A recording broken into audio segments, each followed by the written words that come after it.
The CBS Radio Mystery Theater presents...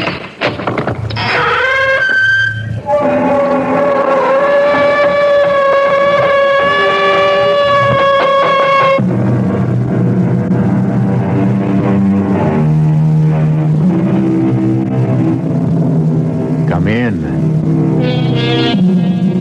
Welcome. I'm E.G. Marshall. Welcome to the terrifying world of your imagination.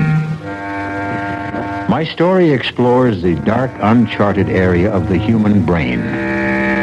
Despite medical research, scientists admit that there is much that is still unknown about the flesh and blood computer, which guides our conscious and unconscious lives. Let us listen as Colonel Edmund Plant of the CMI warns Dr. Gentry what dangers exist when we attempt to control this complicated human mechanism. Let me explain, Doctor. Your patient, Kent Hatcher here, may be a time bomb. We have no idea what was done to him. But we do know, from other cases, what to expect. You mean, brainwash? Perhaps. It's very likely Kent may have been subjected to deep and continual hypnosis. His mind washed as clean as a sheet of white paper, then programmed to commit some terrible act against his own people.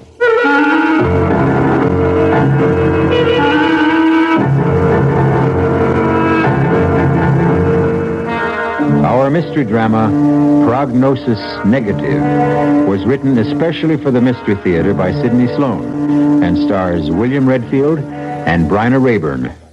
It is sponsored in part by the Kellogg Company, makers of Kellogg's Special K cereal. I'll be back shortly with Act One.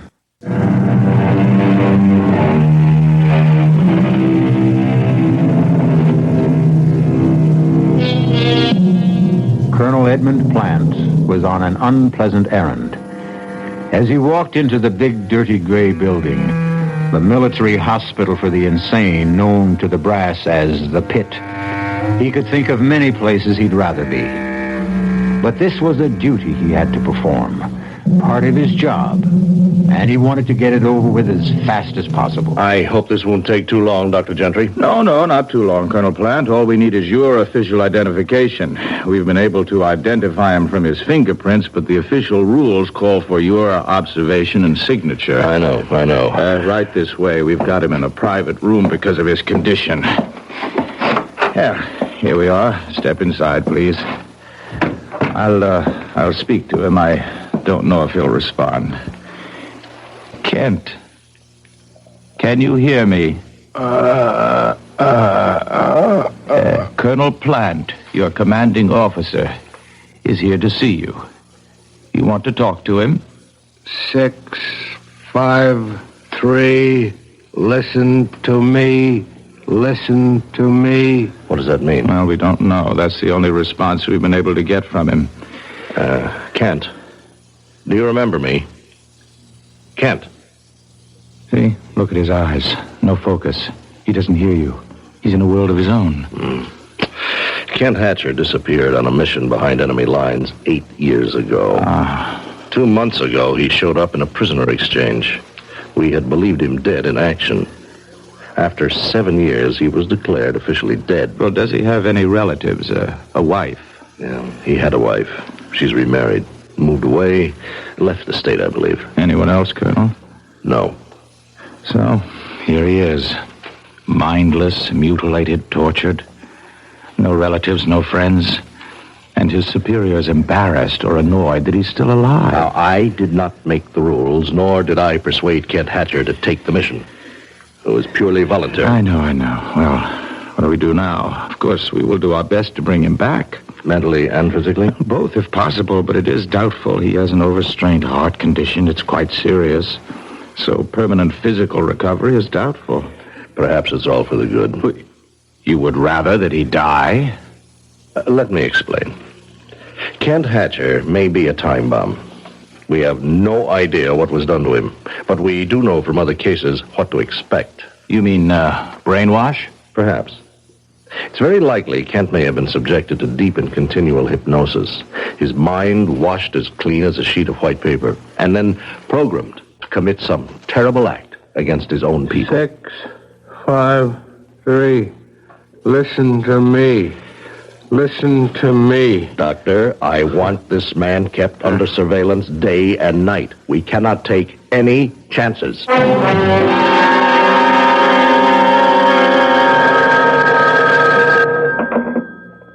CMI, Colonel Plant here. Oh, Colonel, this is Dr. Gentry. Paul Gentry. Yes? Remember we were talking just last week about the case of Kent Hatcher, one of your agents? Oh, yes, that. Well, yes. I'm afraid I'm going to puncture that theory of yours about Hatcher being something of a time bomb ready to blow up. I'm certain that he's not dangerous. On what do you base your findings? Well, he's been under intense treatment and has begun to respond very rapidly. He's mild and cooperative. He's almost childlike. I see. I've reduced the guard to 1 8-hour shift, midnight to 8 in the morning, and at all other times he is constantly in the hands of our nurses and therapists and other personnel. Well, you are something of a gambler, Doctor. A gambler? Taking that kind of a risk. No. I don't think so. Doctor, has it occurred to you that this entire mild convalescence may have been programmed into the mind of this man to throw you off guard? Oh, nonsense. I know a harmless man when I see one. To leave him unguarded is taking chances with the lives of many people. Heaven only knows what has been fed into his receptive and willing mind.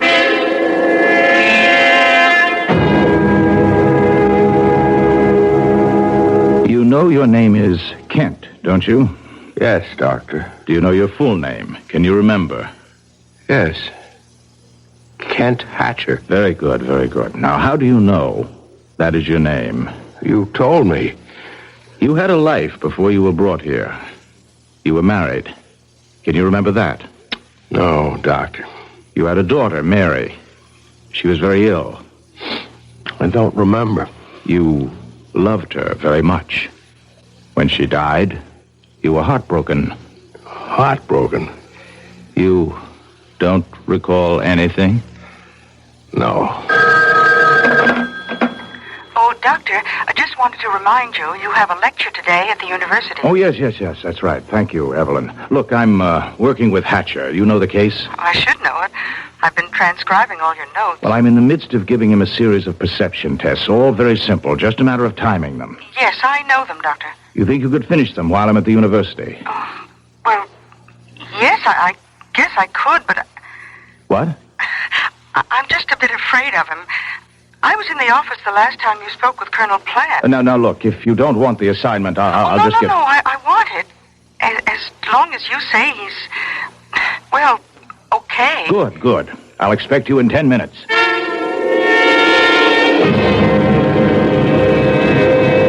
Excellent, Mr. Hatcher. Excellent. Well, I'll have a good report for Dr. Gentry. Now, suppose we put all the equipment, the puzzles and the cards, back into their proper boxes. Proper boxes. The boxes they came in. You understand, don't you? Understand. I think you understand more than you pretend. Are you pretending? No. Oh, don't get upset. I'm sorry if I hurt your feelings. 6, 5, 3. Listen to me. Listen to me. Please, 6, sit down. 5, we have more 3. to do, more games to play. Me. Please. Now. Stay back. Stay back. Now. Please, Now. don't hurt me. Now. Please. Now.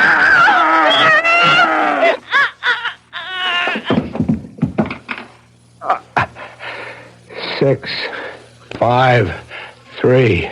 Listen to me. Listen to me.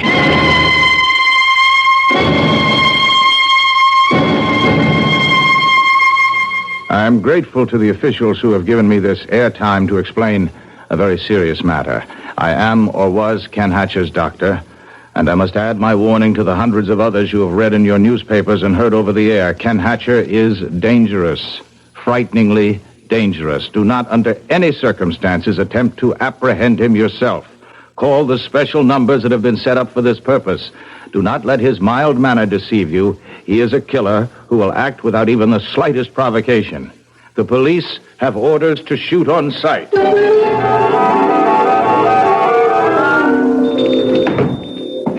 Morning, mister. What can I do for you? You want to buy a $200 coat for U18? I want some clothes. Different clothes. Oh, well, I don't blame you. You're wearing old painter's overalls. And where did you pick up that raincoat? At the automat? Give me clothes. Sure, mister. Didn't mean to hurt your feelings or nothing. Look, I figure you about a 40 long, right on this rack over here. So, you just go ahead and help yourself, huh? You pick out what you want. I gotta go to the back of the store to, do a little alteration, okay? You just pick out what you want, and then call me, right? Okay. I'll see you in a minute. What was that number I seen in the paper? Where is it? Here.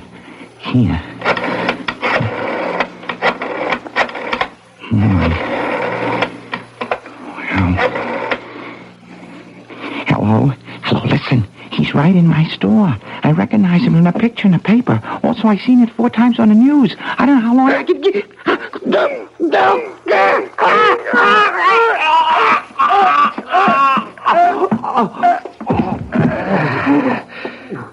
Six, 5, 3. Listen to me. Listen to me.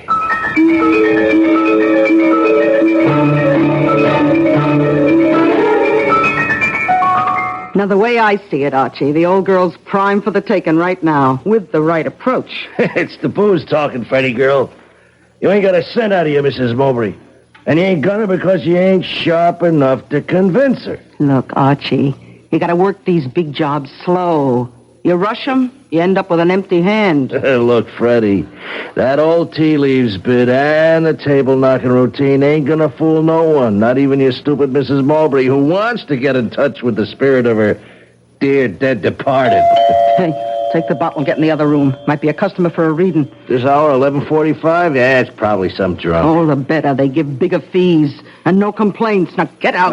All right. I'll be sitting behind the curtain in the kitchen. Yes? Oh, step inside, friend, and let Frederica Gillis solve your problems. You have... Yes. Oh, look, step inside, please. That's better. Now, what's troubling you, friend? Money matters, domestic difficulties, fear of the future? There is a sign in your window. Spiritual reader, forecaster of the future, palms red. No, not that. Not what? The sign, the sign, room to rent. Oh, that. Well, that's a mistake, mister. We had a room vacant, but we really don't have it. I took that room 3 months ago. I'm the lodger here. There ain't no more room. But the sign is still in the window. It's just a mistake. It should have been taken down. No room? No room, chum. So, this way out. Wait. Maybe we have got a room for this gentleman. What? Freddie, have you gone... Top floor, sort of an attic room, if you don't mind the climb. What? Wait a minute, you can't give him that room. Now I've got all the photographic equipment in there. Well, you better clear it out, because I've just rented the room to this here nice gentleman. You want to take a look at it, sir? I'll take it. Without even looking at it? I think you better go up and then decide. I want to be fair about it. Right up them stairs, top floor, first door on the left. Well, I don't need to look. Now do as you're told. Go upstairs. Yes, I'll go. I'll do as you say. What is the crazy idea of that? Now, what do you want him around here for? For a very definite reason. I recognized him immediately. You did? Well, who is he? He's Kent Hatcher, the man the entire country is searching for. That one? And you let him in? Oh, put down that phone, you fool. Put it down. Now, this guy Hatcher is going to be the one thing we need to pull off that caper with Mrs. Mowbray. This is the biggest piece of luck we've had. Frederica Gillis, in her own canny way, recognized more than just the features of the hunted man. She knew intuitively that he was susceptible to hypnosis, and and made up her mind to use this susceptibility to further her own nefarious plans. I'll be back shortly with Act Two.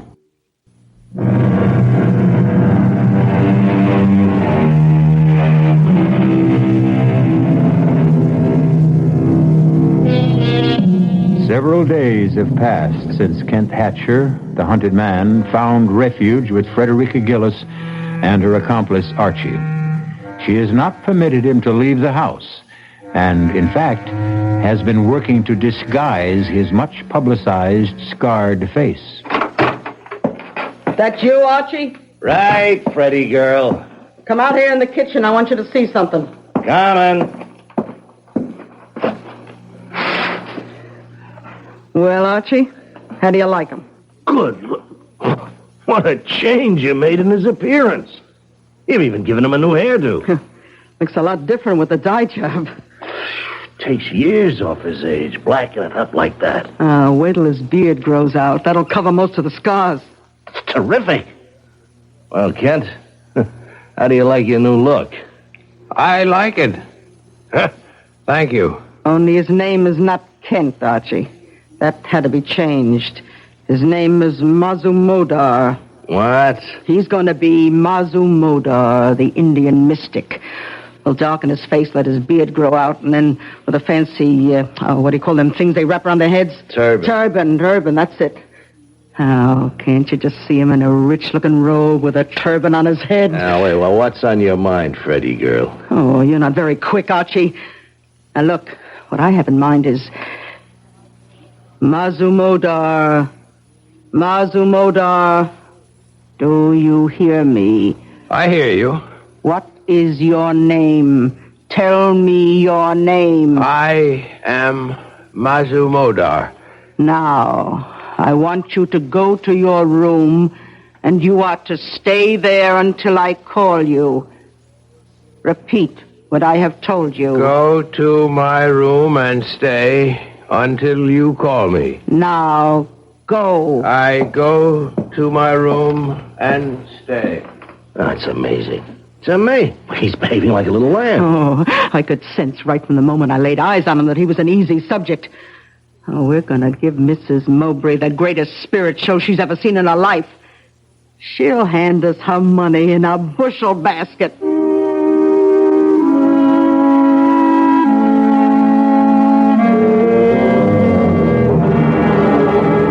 Everything ready, Archie? Yeah, I think so. Now let's run over the list. Wind effect, whistling sound, eerie music. Okay, but not too much. When she does get in touch with her dear departed Kenneth, what's she going to ask him? And what's our phony medium Kent going to reply? Mazumodar. Remember that? Okay, Mazumodar. What's he going to say? Now, you can't guess what the old gal might ask when the seance starts. Look, I've been working with him all week. If the going gets too rough for him and he can't give a good answer, I'll just break things up, stop the seance. Say that the contact with the spirit world is broken. Okay. What time's she coming? Oh, I told her 8 o'clock. Well, now, just to get things straight, now, I'll be in the kitchen. All the sound effects will be piped into here where the seance is taking place, right? Right. And when I want the sound out, I'll say, Mazumodar, do you feel a presence in this room? Then I fade sound out and Mazumodar takes over. That's all there is to it. And Mrs. Mowbray will be here in 30 minutes.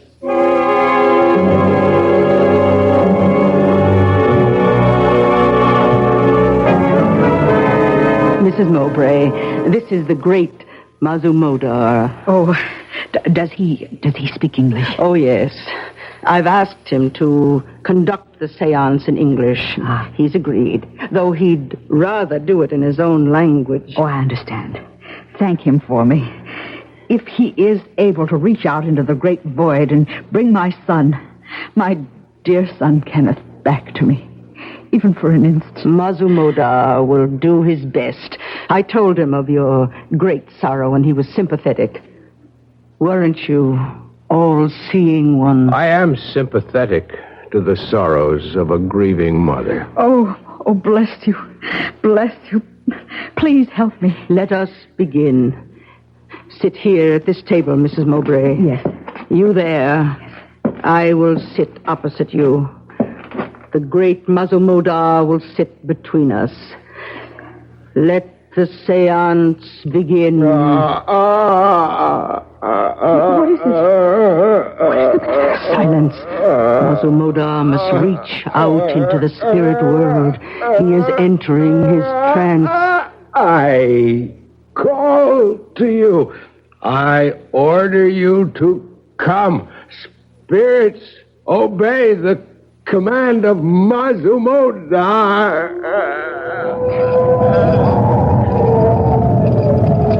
Do you feel a presence, all-seeing one? There is one here who demands to speak. Then let him speak. Mother, where are you? Kenneth, he's calling to me. You may speak to him. Oh, Kenneth, darling, I miss you terribly. Are you happy? I am happy, Mother. Oh, I'm so alone, darling. I want you with me always. I have felt your presence near me. I have been with you from the moment of my death. It has been difficult reaching you, difficult to let you hear my voice. Now you are being helped by kind and gentle people. Be good to them, Mother. Without them, our thin thread of contact will dissolve. I will return to you, and we will talk again. I will return. What happened? Why has he gone? Oh, call him back, I beg you. Mazumodar, I will give you anything you want, but please let me speak to him again. Now stop that. You want to ruin everything? Stop, I say. The seance is at an end. Oh, please. Ask Mazumodar to forgive me for my outburst. Mazumodar understands, Mrs. Mowbray. Oh, I hope he does. When may I come again? I will call you after I consult with him. I want to... I don't quite know how to say this, but can I give him something? I mean, will he accept? The all-seeing one is a holy man and may not accept money. It is unclean. Oh, well, in that case... But he must live, and I must live. That is, I will accept for him. Oh, yes, of course. Here. Oh, you are a good person, Mrs. Gillis. I'm so lucky to have found you. Goodbye. Thank you again, and please call me soon. Soon. Goodbye. Archie? She's gone finally, huh? You didn't let the seance go too long, did you? Just long enough to make her want more. It was a complete success. Mazumodar was perfect. She loosened up the purse strings a wee bit, too, didn't she? I heard her say something about money. Yeah, 500. Take your cut. 500? Whoa, it's better than I thought. Peanuts. That's just a down payment on what she's going to give us. Beg us to take. You got something big on your mind? Yeah. And next time, she's not going to be taken in quite so much by the atmosphere of the seance. She'll want something more definite, more tangible. Well, we got all that info we collected from the Army files about her son. Flyer shot down. Body never recovered. Final report of his burial in enemy territory. Oh, nothing in that stuff will have any influence on her. Now, just take a look at this snapshot, taken with his buddies overseas. Take a good look at it. Yeah, all right. Yeah, well, what's so important about this photo? Look at his right wrist. What do you see? Here, use this magnifying glass. Here. Yeah. Looks like he's wearing one of them identity bracelets this guys wore at the time, especially the flyers. That's correct. Now, it was specially made for him, she told me, by a fancy jeweler. Now, at the time of his death, it was destroyed or stolen. She never got it back. So what? We're going to reproduce that bracelet. And at the next seance, Mazumodar will ask the dear departed Kenneth for some proof that he is really Mrs. Mowbray's son. And then old Mazumi will drop the identity bracelet right into Mrs. Mowbray's sweating hands. Oh, that's great. That's really a great idea, Frederica girl. Well, now, look, you take this photo and blow it up as large as you can. And then blow up the portion that takes in the right wrist. Yeah, then blow that up again. Yeah. Then get all the details. And then we find a jeweler who can reproduce the identification bracelet exactly. What do you think that'll be worth to the rich Mrs. Mowbray?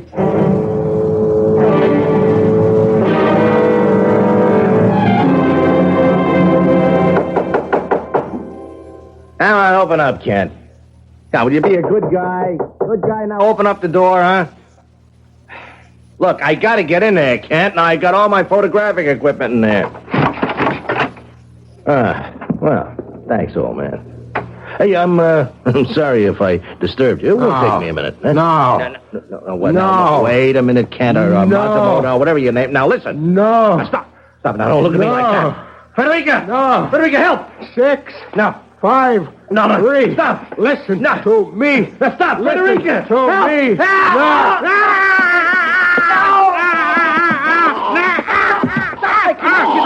Now, you hear me? You hear me and you obey. Tell me that you hear me. I hear you. Well, now go back into your room and stay there until I order you to leave. Repeat what I have said. Go back to my room. Stay there. Until I order you to leave. Until you order me to leave.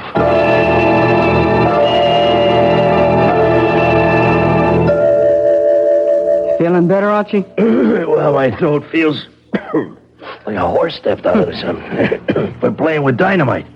The best thing we can do is turn him in before we all wake up dead some morning. Yeah. Wait till we make the big caper.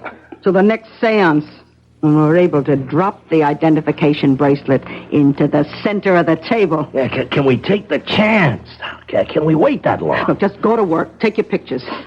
How long will it take to have the bracelet made? Well, I know a guy who does great work. Good. Can you get to him? He's just a telephone call away. He owes me a couple of favors. Well, call him. And then start working with your camera. I got all your equipment out of Mazumoda's room.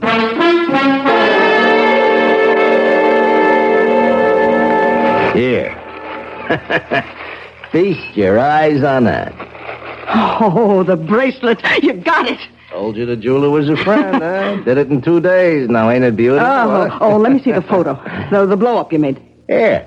Spitting image. Oh, perfect. Looks like the original. Yeah. Look how he made it look as though it had been in a fire, huh? Mowbray went down in flames, you know. Yeah.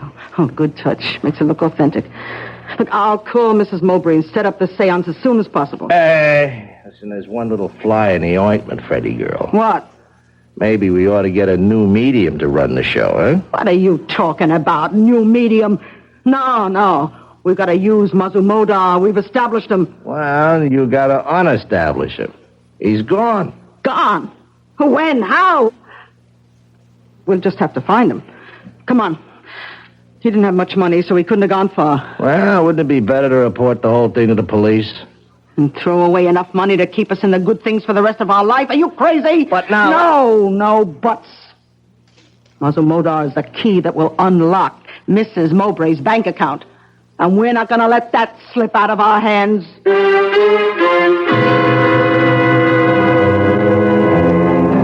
Kent Hatcher loose in the city again. No one to control his homicidal urges. His changed appearance would make it difficult for the police to recognize and to apprehend him. Will they? I'll be back shortly with Act 3.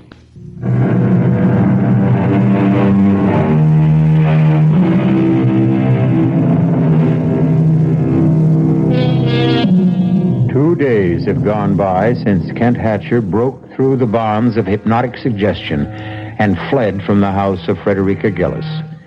Mrs. Gillis and Archie have been hunting for him for hours. But the tortured man wanders through the big city. something urges him onward. Something that he cannot define even to himself. Hello. May I speak to Carl Shearson, please? This is his wife. Carl, Alma, I know you don't like me calling the office, but I think I saw him. No, Carl, I'm sure. He's changed, but I knew him. Yes, I know I said that before, but this time he followed me. Yes, I tried to get away. I ran into Fletcher's grocery store, quickly ordered some groceries, and asked them to let me slip out the back entrance. I didn't see him after that. Call the police. No, I couldn't. They'll kill him. They're searching for him, and they'll take no chances. Oh, someone at the door. Must be my grocery order. I told them to send it up. Call me back in a few minutes, Carl. Coming. Oh, no. No. Please. Please, don't come in here. Get your foot out of the door. Let me close it, please. Alma, I want to talk to you. Alma, don't hold the door. I won't hurt you. Come in. Alma, I've been following you. At first, I didn't know why. And then the name Alma kept repeating in my head. Then I knew who Alma was. Do you know who I am? Yes. I know you, Kent. They told me you were dead. I was alone all those years. I'm remarried. Remarried? You were declared legally dead. Even then, I hesitated, but Carl insisted that we marry. He's a good man, kind. I need him. He loves me. Our daughter, Mary, dead, isn't she? Pneumonia. The year after you disappeared. Dead. Everything dead, or gone, or over. Kent, you must go away. Hide. They're looking for you. They may find you here. All over. You know, Alma, I can hardly remember what you used to look like. I can hardly remember my life.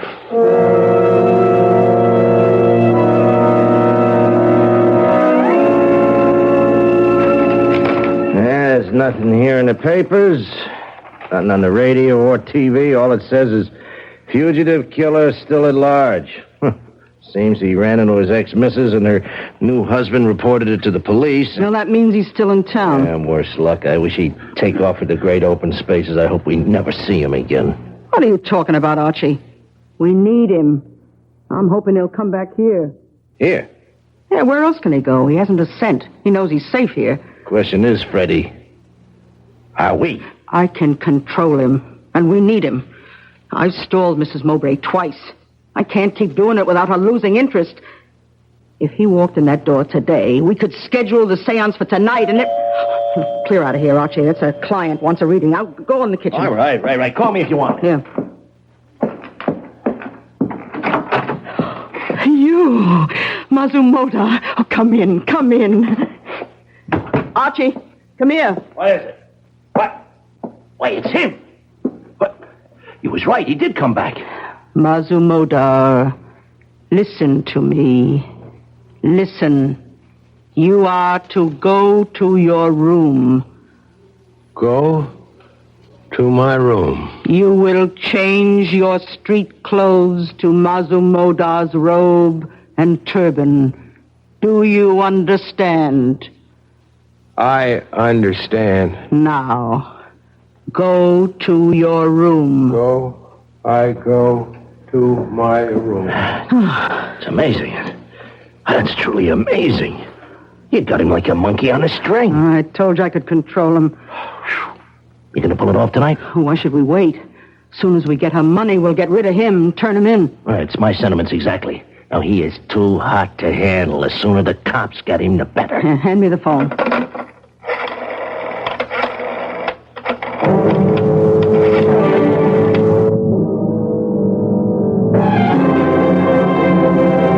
Mrs. Mowbray, right on time. Come in. Come in. Thank you for calling me. I began to think that all contact with my son Kenneth was broken. I thought perhaps I had disturbed Mazumodar by my outburst. Oh, no. Nothing like that. But I must tell you, his efforts on your behalf have taken their toll of his strength. I don't quite understand. Well, every night, Mazumodar has reached out into the darkness of death to touch the spirit of your son. Oh, has he really? The effort has drained his strength. He is not well. Oh, then perhaps... It may take him months, perhaps years to recuperate, and the expenses incurred are very high. I will pay them anything. Well, I am certain that he will be successful tonight. I have been in communion with the spirit of your son. I have informed him that he must appear to you and must give you some evidence known only to the two of you to prove without any doubt that it is truly he. Oh, if he could. We will begin. Sit here at this table, as we did the last time. Yes. You there, I across from you, and Mazumodar sitting between us. Now I will dim the lights. Let us join hands and complete the mystic circle.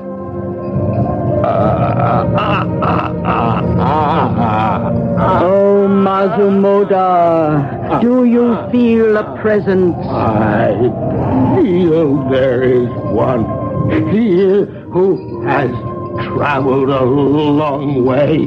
Do you know him by name?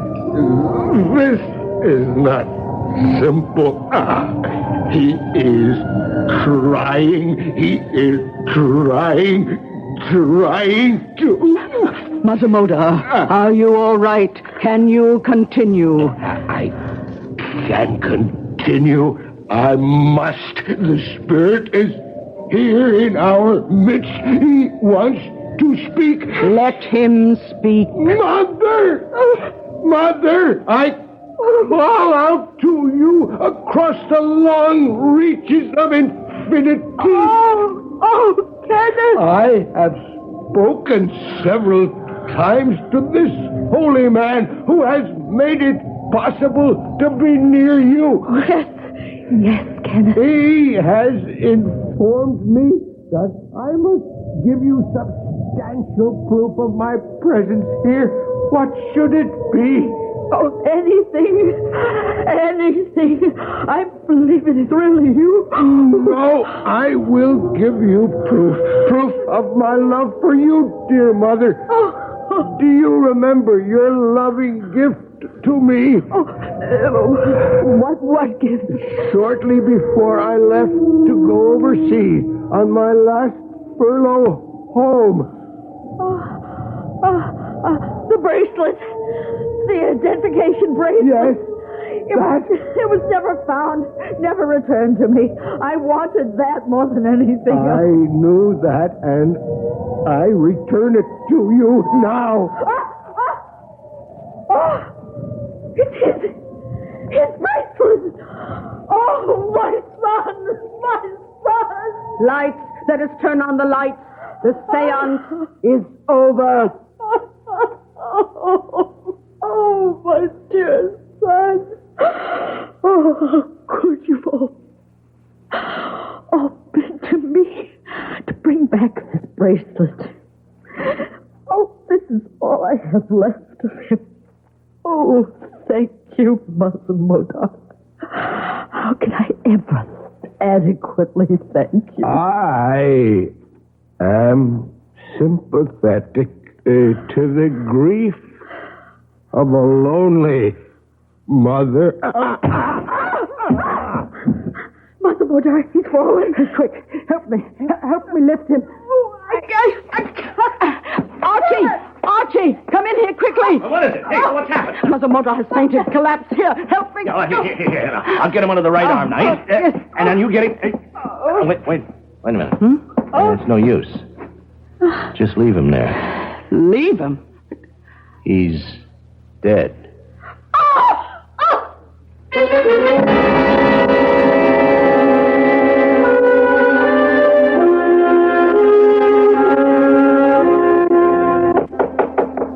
Come in. Oh, yes, Colonel Plant. I've been expecting you. Yes. Official identification of the body, I know. Well, I don't make the rules. I realize that, Doctor.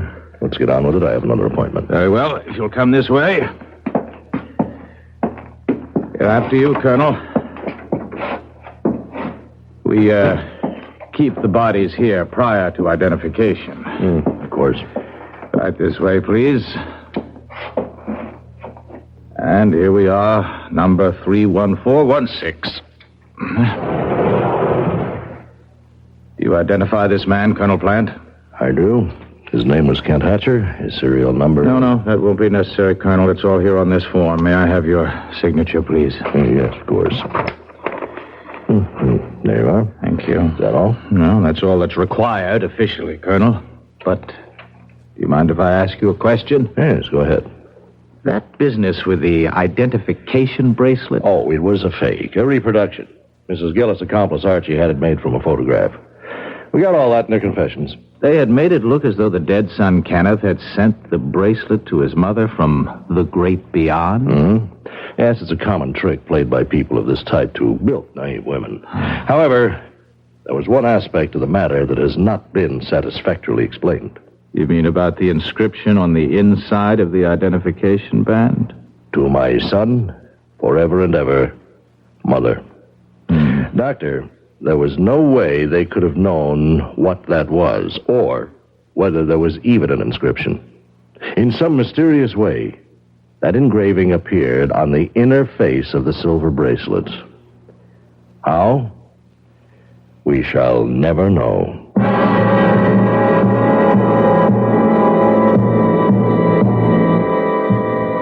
And the tortured, troubled man finally found his rest on a cold slab in the morgue. Unmourned, unwanted, unwept for. I'll be back shortly.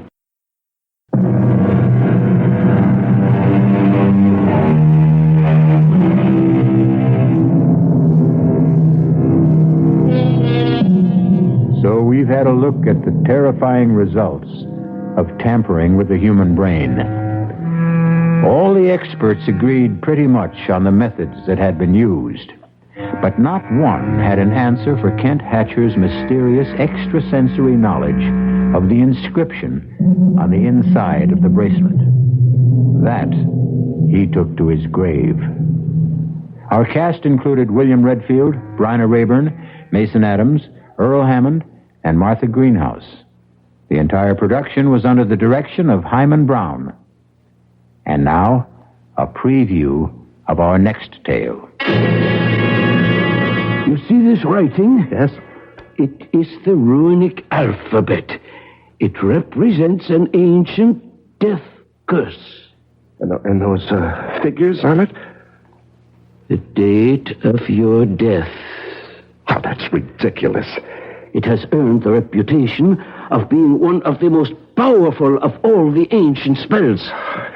The drawback, of course, was the absolute necessity of having the man or woman casting the runes to pass the curse on directly and have it accepted. Oh, no, I won't believe that. This is the 20th century, Professor. Careful.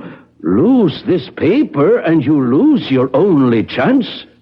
You mean there's something I can do? One thing. What is it?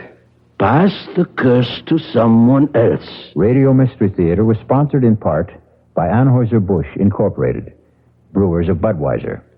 This is E.G. Marshall inviting you to return to our Mystery Theater for another adventure in the macabre. Until next time, pleasant dreams.